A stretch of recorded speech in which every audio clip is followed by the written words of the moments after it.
প্রিয় শিক্ষার্থী বন্ধুরা, আসসালামু আলাইকুম। আজকে আমরা ইংলিশ গ্রামারের খুবই গুরুত্বপূর্ণ কিন্তু অত্যন্ত সহজ একটি টপিকস আর্টিকেলস নিয়ে আলোচনা করব।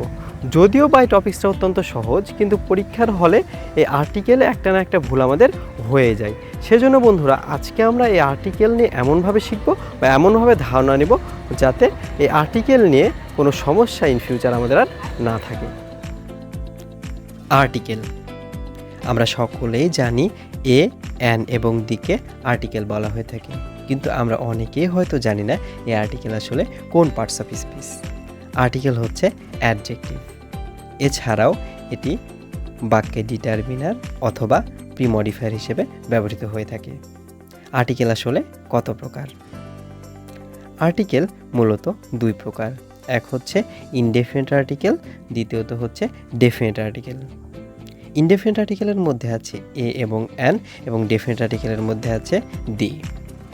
ইনডেফিনিট আর্টিকেল এ বা অ্যানের উৎপত্তি হচ্ছে ওয়ান, অর্থাৎ ওয়ান থেকে এ অথবা অ্যান, এবং যে ডেমনস্ট্রেটিভ প্রোনাউনগুলো আছে দিস, দিস, দ্যাট, দোজ, যেগুলোর অর্থ হচ্ছে টি, টা, খানা, খানি, রাগুলো, সেগুলো থেকেই ডেফিনিট আর্টিকেল দিয়ের উৎপত্তি।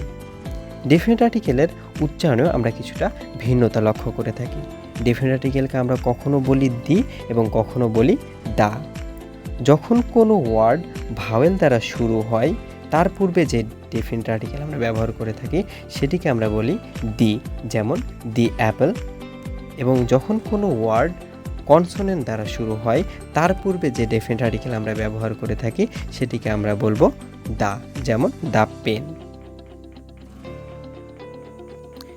এই ভিডিওতে আমরা শিখব ইনডেফিনিট আর্টিকেল এ এবং অ্যানের ব্যবহার সম্পর্কে। এর পরবর্তী ভিডিওতে আমরা শিখব ডেফিনিট আর্টিকেল দি এর ব্যবহার সম্পর্কে, এবং তারপরে আমরা শিখব ইউজ অফ নো আর্টিকেল বা ওমিশনের ব্যবহার সম্পর্কে। আমরা সকলেই জানি নর্মাল রুলস অনুযায়ী সাধারণত কনসোনেন্ট বিগিনিং ওয়ার্ডের পূর্বে ইনডেফিনিট আর্টিকেল এ ব্যবহৃত হয়, এবং ভাওয়েল বিগিনিং ওয়ার্ডের পূর্বে সাধারণত ইনডেফিনিট আর্টিকেল অ্যান ব্যবহৃত হয়। কয়েকটি এক্সাম্পলের মাধ্যমে আমরা বিষয়টি একটু ক্লিয়ার হয়ে নিই।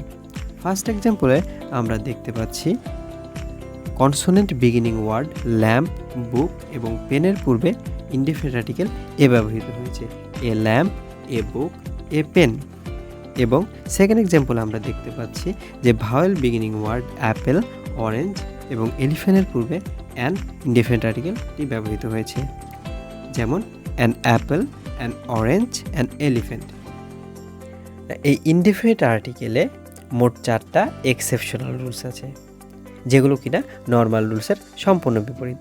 আমরা নর্মাল রুলসে কি শিখে আসছি যে এ বসবে সাধারণত কনসোনেন্ট বিগিনিং ওয়ার্ডের পূর্বে এবং অ্যান বসবে সাধারণত ভাওয়েল বিগিনিং ওয়ার্ডের পূর্বে।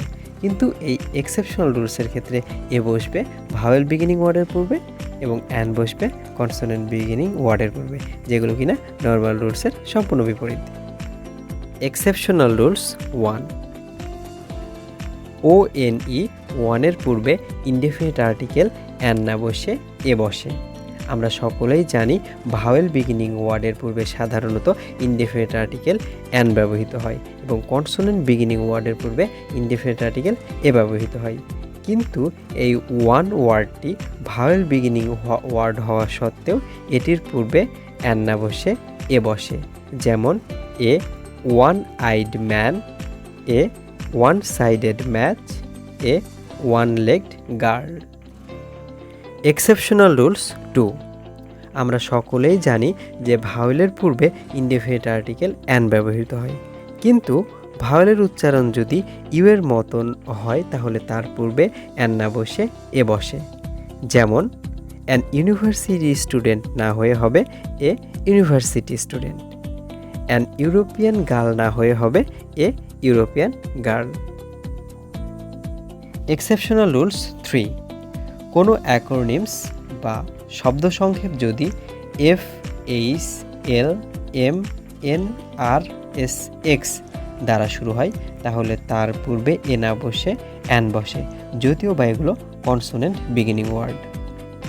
যেমন my mom is a MBBS doctor না হয়ে হবে an MBBS doctor. He is a MP না হয়ে হবে an MP of Bangladesh, Fardin is ASI না হয়ে হবে NSI, এবং my brother is BBA student না হয়ে হবে BBA student. H plus vowel বিশিষ্ট ওয়ার্ডে এইচ এর উচ্চারণ সাইলেন্ট বা উজ্জ্ব থাকলে তার পূর্বে না বসে অ্যান বসে। যেমন I have been waiting here for our না হয়ে হবে অ্যান আওয়ার, আমি এখানে 1 ঘন্টা যাবৎ অপেক্ষা করছি। লিমু ইজ অনেস্ট গার্ল না হয়ে হবে অ্যান অনেস্ট গার্ল। লিমু হচ্ছে ভালো মেয়ে, সৎ মেয়ে। You are heir of this property, এখানে হেয়ার অফ দিস প্রপার্টি না হয়ে হবে an heir of this property, তুমি এই সম্পত্তির উত্তরাধিকারী। এবং last, we are working in an hospital না হয়ে হবে হসপিটাল, কেননা এখানে এইচের উচ্চারণ উজ্জ্ব নাই। এই ছিল আর্টিকেলের প্রথম পর্ব, ইনডেফিনিট আর্টিকেল। সবাইকে ডেফিনিট আর্টিকেলের ভিডিও দেখার আমন্ত্রণ জানিয়ে আজকের মতো এখানেই বিদায় নিচ্ছি। আসসালামু আলাইকুম।